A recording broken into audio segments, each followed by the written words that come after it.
So now that we have the accurate total set up, like that calculation is now accurate, we can finally select an address and then go ahead and complete the order as far as associating addresses for shipping and billing. And then once we've got that, then we can move on to that next step. Okay, so what I'm going to do now is I'm going to go ahead and print out the post data. So I'll go print request.post. And what we'll see is we should see the billing and shipping stuff come through. So I'm going to just do a quick refresh here. And then we're going to go through the credit card information stuff.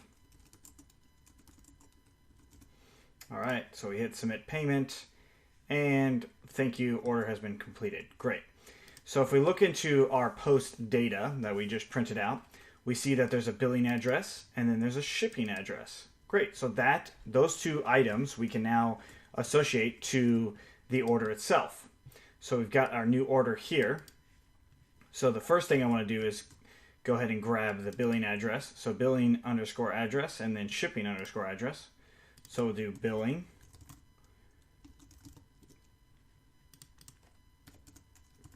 Billing underscore address. And then do the same thing for shipping.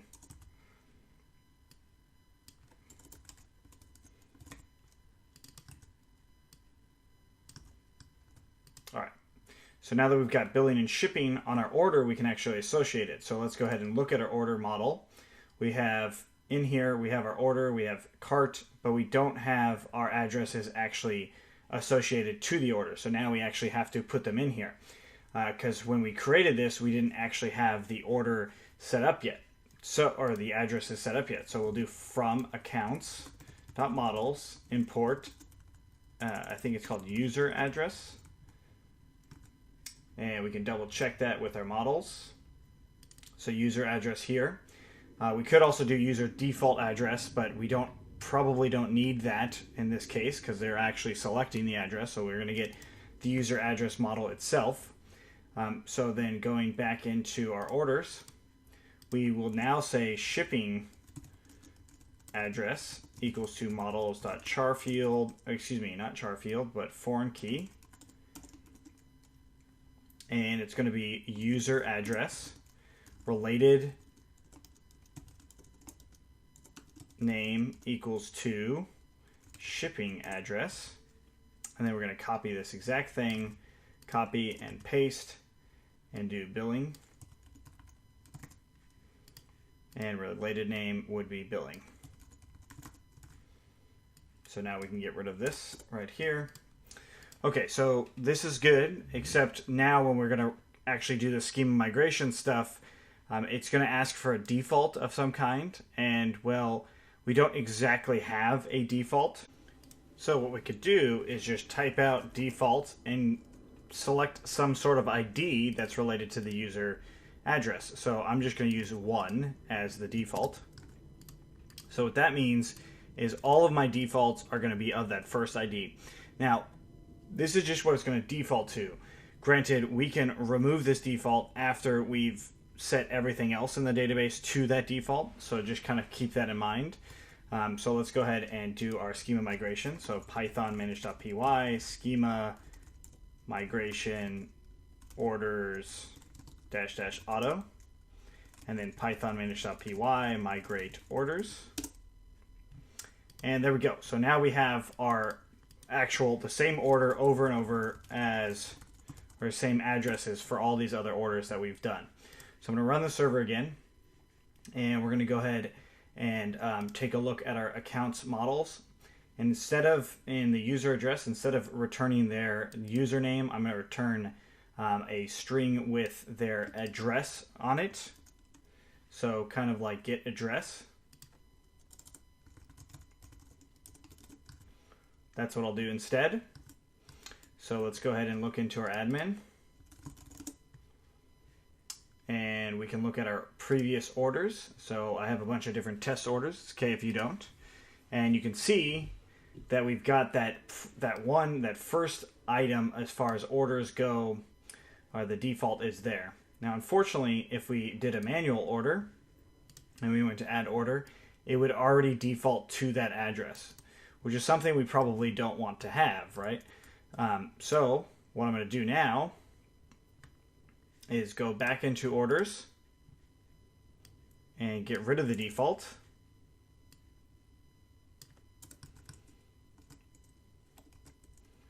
And now do a schema migration. Nothing seems to have changed, so let's run the server. So if we refresh in here, now the orders do not have a default, and the old ones do. So all we really did was we specified a default for existing values, and then we got rid of that default because we don't need it long term, right? And you can do this with other things too. But in the case of like status, it makes sense to have started on there, right? Like it makes sense to have that as a default because that's what it should be as the default. And then our addresses should be based off of the user address model, but not be any particular user's default. But when you actually make it a part of the system, so when we did that migration change, we have to set a default for the ones that already exist. All right, so, and sorry if we repeated that several times. It's just a really important part, especially when you're going live and you want to make live changes to a real production server.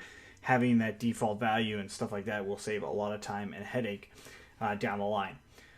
Okay, so now we've got this. So in our views, we've got our billing and shipping.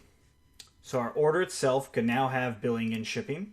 So order is down here, of course. So now we could do new order dot shipping address equals to shipping address, and then new order dot billing address equals to billing address. Billing A, that is. All right, so there's one other thing that we might consider doing is for the card, we might add the billing address as a zip code. So let's go ahead and open up Stripe. All right, so in the documentation, we'll go to the full API reference. And we're going to go to our cards. So cards, create a new card. We're going to want to actually add, or we can say update the card. We can add all of this information in now, which is better because you want to have more data points on this person's information for their credit card, especially when it comes to validating their card and also just having overall just better stuff. So first things first is when we create the card, we'll do card dot, so we'll do address city equals to billing A, or sorry, not billing A. So what we skipped a little bit was, this is actually an ID. So it's good that we're actually doing this because since it's an ID, it's not actually giving us the billing address or the address models object. So what we're going to do now is we're going to go try. So billing address, I'll just call it an instance, equals to user address.objects.get. And now we're going to get the ID from billing address, ID equals to billing A.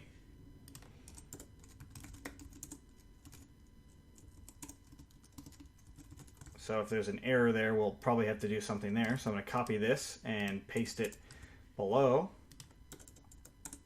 And now shipping, this will be shipping. And this will be shipping. Okay, so now we've got the actual IDs here, and then we get the instance itself. So then what I'm going to do now is associate these down here, not up above like what we had. Okay, so those will actually work now. So the order itself will actually work. Okay, so now that we've got this billing instance, we can go in here and then do city. Right, so if we look in our model for the user address, we have city there. So I'm just going to go ahead and copy all of these right here just for reference for my view, so I don't have to keep switching back and forth. Do triple quotes and then triple quotes again. All right, so card address city is going to be billing address city, and then card dot address line 1 will be billing address city instance, or billing address instance dot address. Right, so address, and then the next one will be address 2. So we're going to copy this whole thing and do line 2, and then just address 2. All right, and then state.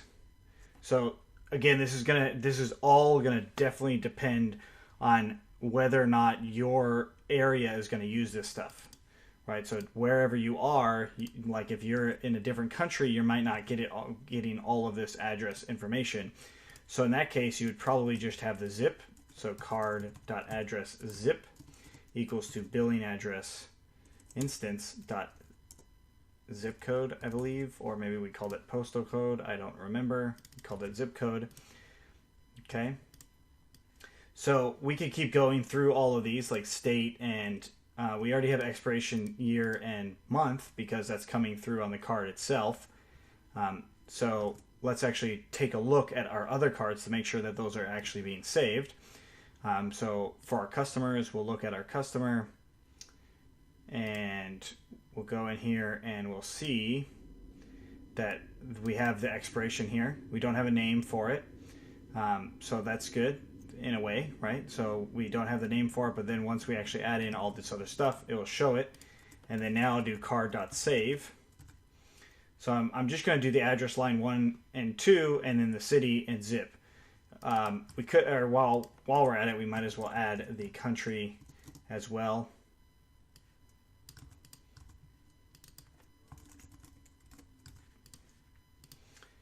So country, there we go. But as far as how it's going to come through, we're going to have to look at the different things. So US is what it says here.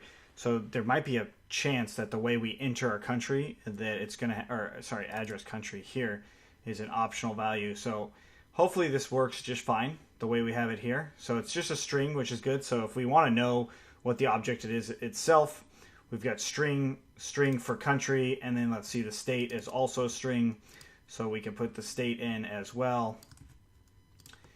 So if it wasn't a string, if there was a specific way of how we had to write it, then that's where we would want to be extra careful on how we save all this stuff. Because right here, this could essentially create a lot of errors. So let's go ahead and get rid of this. So now we've got a billing address and a shipping address. We've got it ready to be stored on the order itself. And then we've got the card and creating the actual card itself as well.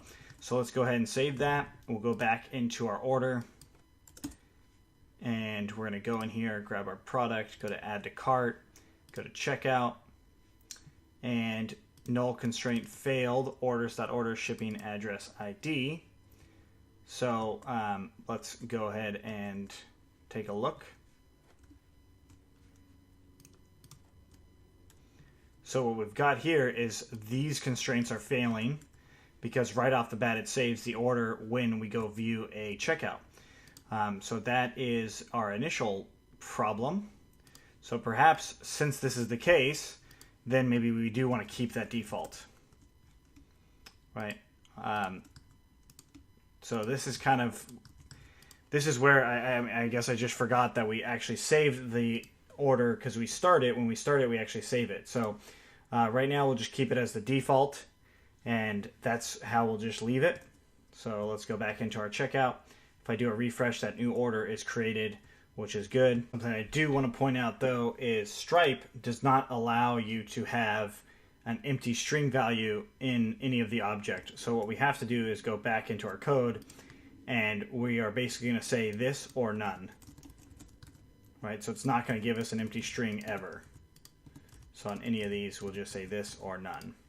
All right, so now the card will save, and it'll save correctly. So we go back in, and we do 4242, 1, 2, 3, there we go.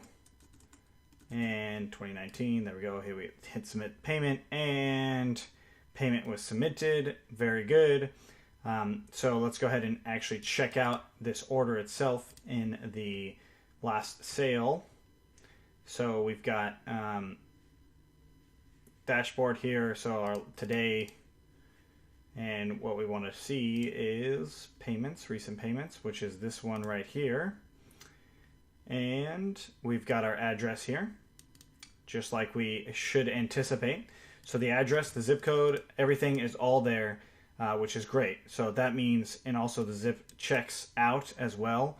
Now this, of course, is test data, so we don't know if the zip actually checks out. However, it did work as far as associating the information to that card, and then it's going to create it.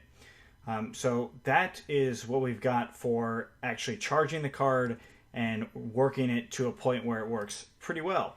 The order is completed and we've got all that. So now what we want to do is we're going to start to move in and clean up how all this works. Because another side of it is using cards that we already have on file that are already in Stripe. So we will actually show the ones that are already in Stripe here, where they can select those. And then maybe eventually what we'll do is actually change from entering in the credit card information and then hitting submit payment to being something more like how this add new addresses works. All right, so if you have any questions on that, let me know. Otherwise, we will see you in the next one.